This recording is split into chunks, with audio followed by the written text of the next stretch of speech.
आज के श्लोक में भगवान अर्जुन से कह रहे हैं, हे अर्जुन यतंतो योगिनश्चैनम, ऐसा योगी जो हमेशा यति के रूप में परिवर्तित हो रहा है, यानी कि अपने आत्मा को परमात्मा में विलीन करने के लिए एक स्टेप बाय स्टेप वह सीढ़ी को चढ़ रहा है।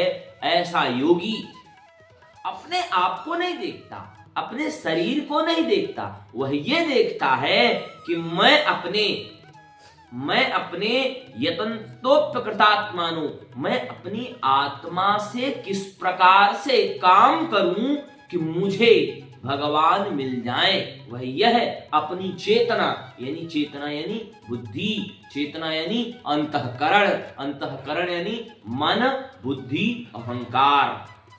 क्या है? मन जो है कितने प्रकार से विभक्त है? वह दो प्रकार से विभक्त है। एक है कर्मेंद्रिय के साथ, एक है ज्ञानेंद्रिय के साथ। तीसरा मन है, मन दो ही है, पर लेकिन बुद्धि कितनी है? तो बुद्धि जो है तुम्हें श्रीर वाक् नारीणाम स्मृति मेधा धृति क्षमा बृहत् साम तथा सामनम गायत्री क्षमता, वो श्लोक है ना। तो भगवान श्री वाक् स्मृति मेधा धृति, ये बुद्धि के भेद है। बुद्धि के भेद कैसे? तो श्री, आप अपनी बुद्धि से भगवान की सेवा करने की जब आपके अंदर भावना आएगी तो आपको वही श्री की प्राप्ति होगी। श्री यानी लोग कहें लक्ष्मी, पर लेकिन ऐसा नहीं है। वहां पर सामने वाले की सेवा करने वाला व्यक्ति, उसकी उपाधि है श्री। और विश्व की सेवा करती है कौन? मां लक्ष्मी। धन से करती है नहीं करती, इसीलिए उनका नाम श्री है। श्री और वाक, वाणी से भी लक्ष्मी की प्राप्ति होती है, यानी कि वाणी भी लक्ष्मी का द्योतक है। श्री वाक् नारीणाम, नारी भी, जिस घर में अगर अच्छी आ गई नारी तो वह जो है वह घर बना देगी, वह भी लक्ष्मी का स्वरूप है। श्री वाक् नारीणाम, आप देखेंगे कभी भी कर्मकांड में जब वह नारी जब अपने पिता के घर से चलती है तो वह ये कहती है कि जाओ, मैं तुम्हारा कुछ नहीं ले जा रही हूं। एक अंजुलि में वह तंडुल लेती है और पिता के यहाँ पर ऐसे छोड़ती है कि नहीं? देखे हो ना क्यों छोड़ती है? उसका कारण यह है हमारे सनातन धर्म में कि हमने तुम्हारे यहाँ पर इतने दिनों तक निर्वाह किया, हमने तुम्हारे यहाँ पर इतने दिनों तक रहा, जाओ अब तुम्हारा मैं कुछ नहीं देता। वह अपने पिता के द्वारा जो भी दिया गया, कुछ पैसे रुपए होते हैं, उतना लेकर के चली जाती है। गाय और लड़की, स्त्री, इनको जहां भी बांध दो वह चली जाती है, परंतु अब नहीं है कलयुग में ऐसा। फिर इसके बाद जब वह अपने पति के यहाँ जाती है तो अपने पैरों से वह तंडुल गिराती है, कहती है, वो इसका मतलब ये होता है कि मैं जो है इस घर में आई हूं, धन धान्य से भर दूंगी। इसीलिए श्रीर वाक् नारीणाम, नारी को स्त्री कहा। गीता के 10वें अध्याय में कहा ना? नहीं कहा? कहा ना।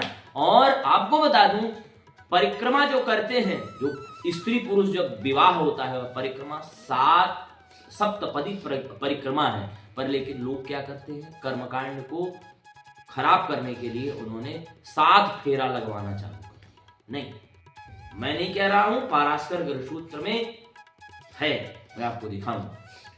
तो भगवान श्री वाक् नारीणाम स्मृति यानी बुद्धि, स्मृति यानी जो याद करने की क्षमता, स्मृति मेधा धृति यानी धैर्य रखने की क्षमता, स्मृति मेधा धृति क्षमा, और क्षमा, सभी पृथ्वी की तरह क्षमा करने वाली होती है बुद्धि। कैसे? किसी ने कुछ भी गलती कर दी, उसको क्षमा करो, उसकी बातों को अपने मस्तिष्क में न रखो, ये भी तो एक बुद्धि है। क्षमा करने की भी बुद्धि होती है, ये केवल यही नहीं कि पढ़ने की बुद्धि है। कई बार लोग किसी की गलती पर बहुत ज्यादा रिएक्ट करना चालू कर देते हैं, पर लेकिन अपने बुद्धि से नहीं सोच पाते। तो देखिए, आज भगवान ने केवल यह कहा, हे अर्जुन, जो यति के रूप में अपने आप को तपा रहा है, साधु वह हो रहा है, साधु के मार्ग में एक एक स्टेप बाय स्टेप वह सीढ़ी को चढ़ रहा है, पर लेकिन वह जो योगी बन रहा है धीरे धीरे, वह अपने आत्मा को हमारे अंदर विलीन तो कर रहा है, पर लेकिन अपने शरीर को नहीं देखता। इसीलिए बड़े बड़े योगियों के शरीरों को देखोगे, उनके शरीरों में बामी लग जाती है। कई बार ऐसे ऐसे नागा साधुओं को देखोगे, दिखते कुंभ में हैं, पहुंच जाएंगे हिमालय आदि कंदराओं में। वह दिखते तो बहुत सारे हैं, पर लेकिन जब जैसे खत्म होता है तो संसार में कभी दिखते हैं नहीं दिखते हैं। ऐसे वैसे साधु संत दिखते हैं जो इधर उधर रहते हैं।